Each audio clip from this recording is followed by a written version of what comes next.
Tony D and Little Joan with the Screenwriter's Rant on the loneliest boy in the world, about a guy who is so desperate for friends, he digs them up out of the graveyard. Smash like and subscribe. Thank you for smash liking and subscribing. Check out my books. Links in the description. Comedy Horror in South Jersey. It's the Pineys, books 1 through 9, available on Amazon.com. Don't forget, Kindle Unlimited is free. So the premise is this guy is literally so lonely. He's in a graveyard one day. He's got no family. And he hears the funeral of this guy. And here's how many friends he had, so he digs him up. He digs him up and brings him to his house. See, he's actually dead. And because this guy, when he was alive, had so many friends. And then he eventually digs up more people. He's trying to get this girl, but it's not working out. So he eventually, I think his family died, or maybe his mom died, or whatever. See, here's the funeral for the guy. So he digs him up and brings him home. And then somehow the dead bodies come to life and they become zombies. Like, he digs up a bunch of people. He digs up a mom and dad, and he digs up a whole family. And then at some point they just come back to life and start doing things.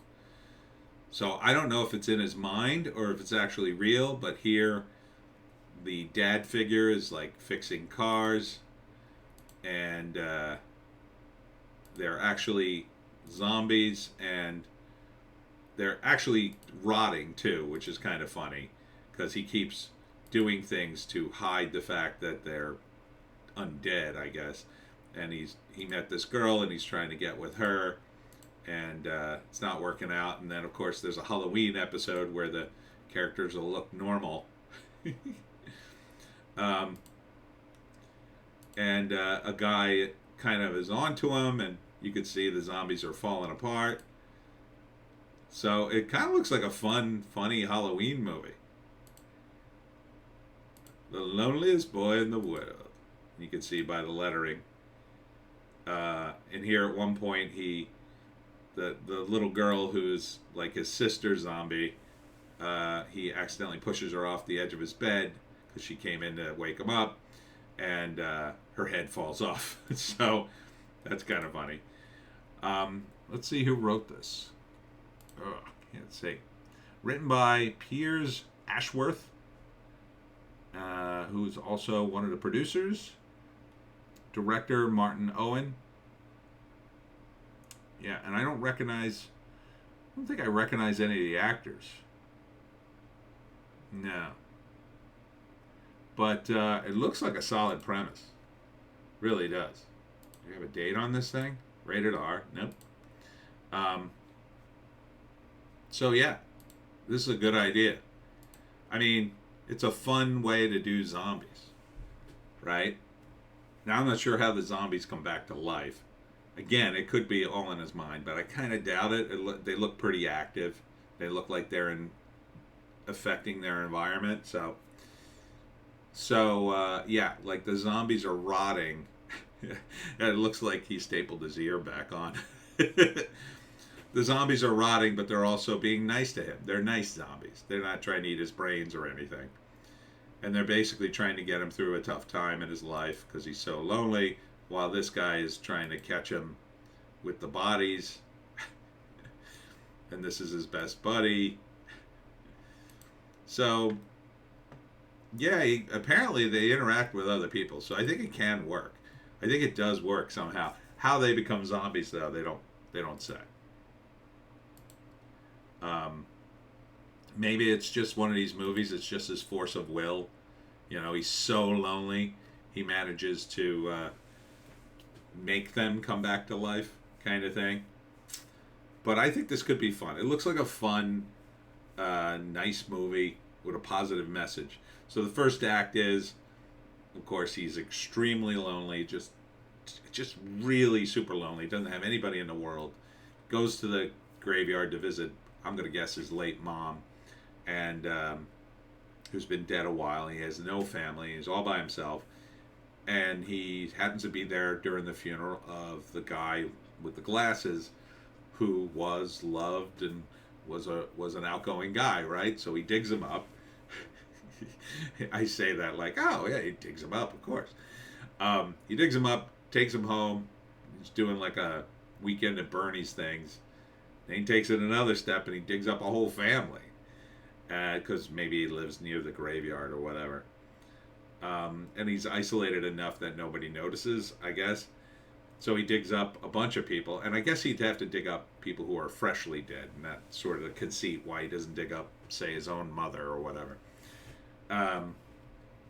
So he does that, and at first they are just dead bodies around his house, and then at some point they come back to life.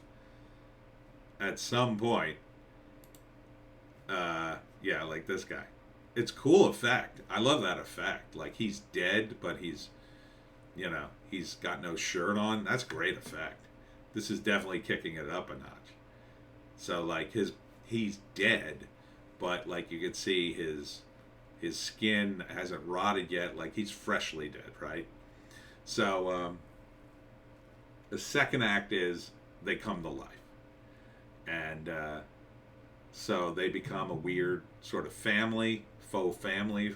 He's his best friend, and the other various dead guys see there he's dead, and the others various dead bodies become the rest of his family, and so they start helping him with his life.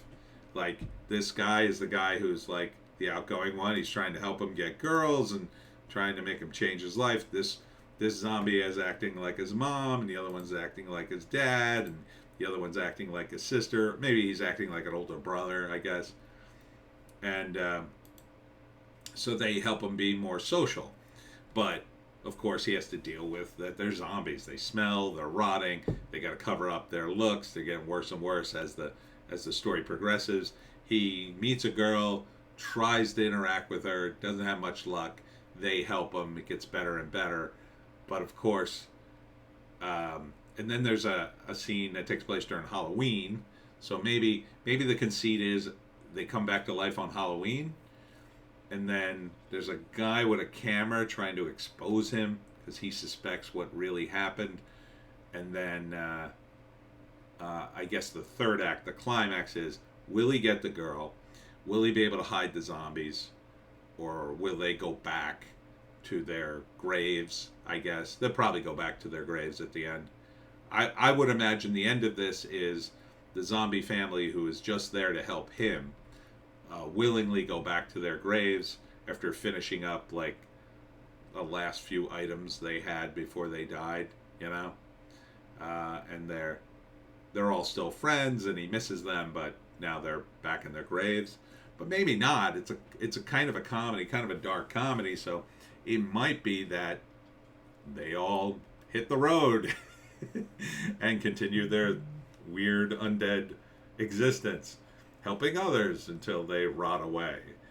Or maybe more zombies come out. I don't know. It could go a lot of different ways. But I would imagine that he gets the girl at the end. I mean, if you wanted to go really dark, then maybe the girl dies and then she comes back to life too. But I don't think they'd end it that way. So this looks fun. I would totally watch this movie. Absolutely. Oh, U.S. release date, October 14th. Perfect Halloween movie, yeah. Perfect. Oh, here's the actors. Max Harwood. See, why can't you put this in every trailer you put on YouTube? This is what you should have. It has everything here. Has everything. Everything, yeah, synopsis. A satire and a celebration of family values. The imagery of a horror film, suburban life, the American dream, and the ultimate taboo, death. Not a great synopsis, but okay. Director Martin Owen, starring Max Harwood, Hero Fenez, Tiffin, and Ashley Benson. Hero Fenez, Tiffin. Tiffin? Max Harwood. I think that's the lead guy I have over here. Great. Yeah, I would totally see this. Absolutely. This is like my kind of movie, obviously. I like horror comedies. So it's got enough of the horror, but it's fun and it's friendly. It's not going to be needlessly gross. So, yeah, I think this is probably top of my list to see during Halloween. So check it out. The Loneliest Boy in the World, October 14th. And that's it for me, Tony D and Little Joan. Check us out on Odysee, Bitchute, and Rumble for our more based takes. I'm going to end it here, and we'll see you tomorrow.